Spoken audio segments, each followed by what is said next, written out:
Hey everybody, Scott Dust here, offering some insight on virtual intelligence. So we've all heard of IQ, basically general cognitive ability, how intelligent are you? We've heard of EQ, emotional intelligence, and we know that that's also really important in organizations, especially for knowledge workers. But now, in this day and age where we're having the new normal of hybrid work and virtual work, now VQ, virtual quotient or virtual intelligence, is going to be increasingly important as a skill set or ability-based intelligence in the future. So I will quickly summarize what are the four dimensions of virtual intelligence. The first is establishing guidelines or establishing communication guidelines in particular. So within virtual environments, it's really important to proactively discuss how often we're going to have some type of communication. So this might be daily stand-ups, it might be weekly, it might be semi-weekly, or in some cadence that makes sense for you.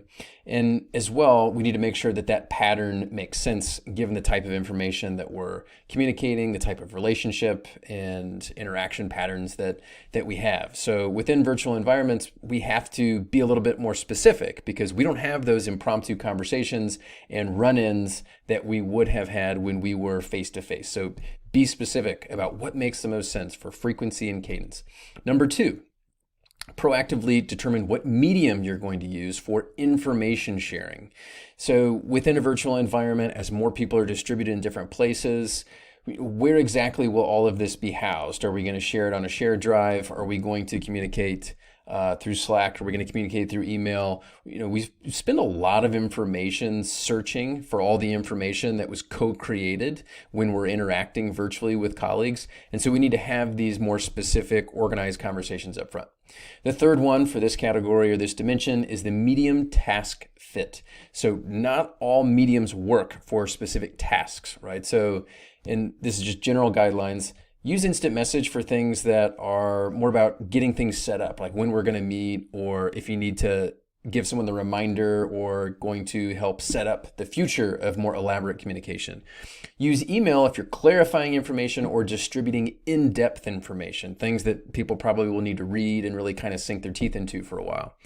Use phone for complex information where visuals don't matter, right? So the more complex it gets, the more ambiguous it gets, the more that we should have a back and forth in the moment conversation. But if there's nothing visually we need to see, phone is actually going to ensure we get rid of some of that video fatigue. Now, video is ideal when information does need to be evaluated and looked at in real time. If there's some visuals that add value, if there's some type of information that we need to look at together, that's important for video. And then face-to-face is ideal for co-creation activities, things that are very ambiguous, very complex. We don't know the answer and are going to take some time. Okay, so that was the first dimension, establishing guidelines, or specifically communication guidelines.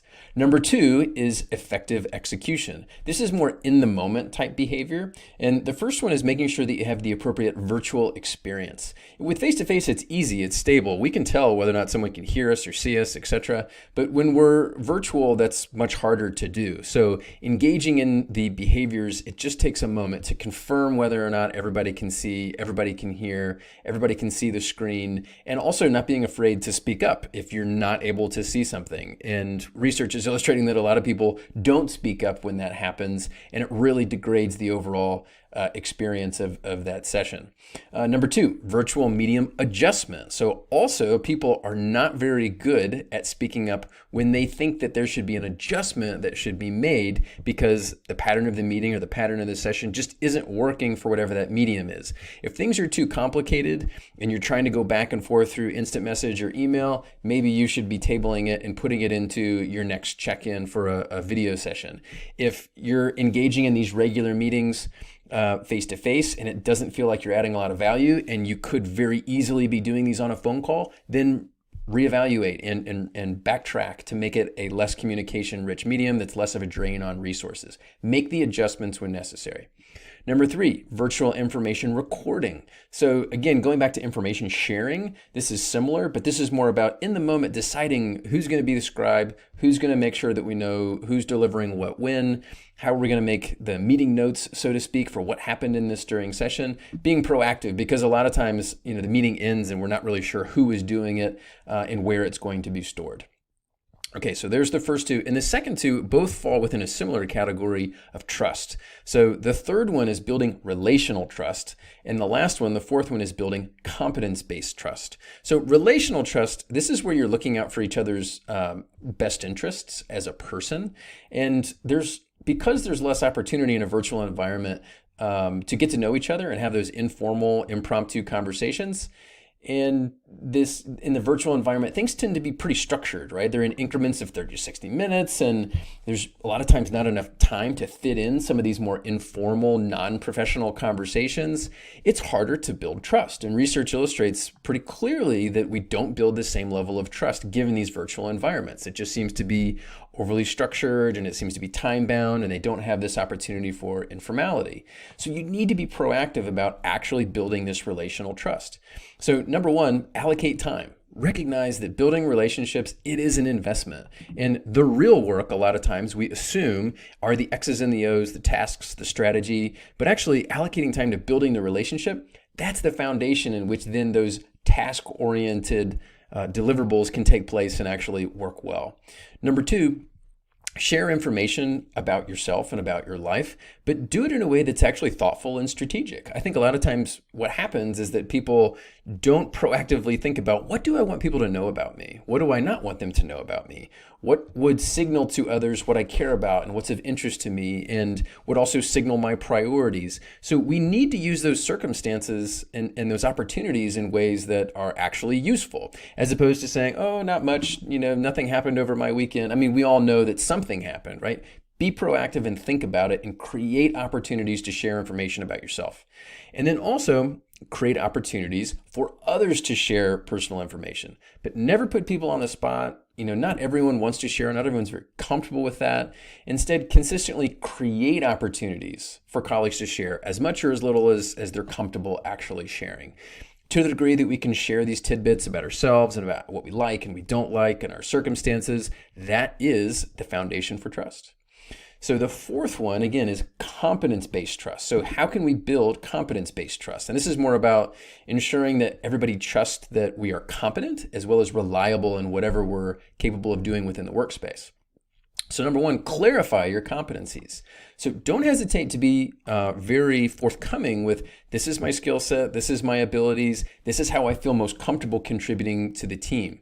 But when you do, make sure you do it without ego, because there's nothing worse than those that introduce themselves and they just go through a laundry list of all their accolades and accomplishments. That's not what we're talking about here. Make sure that you're being very clear on, again, how you like to contribute, what your skill set is, so that when the time is right, people know how to call upon you as a team member. And also, number two within this category is making sure that you offer timely responses. Within a virtual environment, there is research illustrating that the more time that we wait to respond when people have reached out to you, the less likely they're going to think that we're competent and capable. And so even if you don't have the answer, and this is a lot of times what happens, we need more time to think about it. We don't have all the information yet. We don't have the resources. We don't have the capacity to really put enough time. What you should be doing is at least giving some incremental response that says, I got your message. I understand this is important. Here's what I'm looking at right now in terms of my priorities, or whatever it might be, to make sure that they know that you got it. Doing so builds that competence-based trust. The last one is keeping others up to date. Another common challenge with virtual interactions is that there's a lack of closure on specific conversations, right?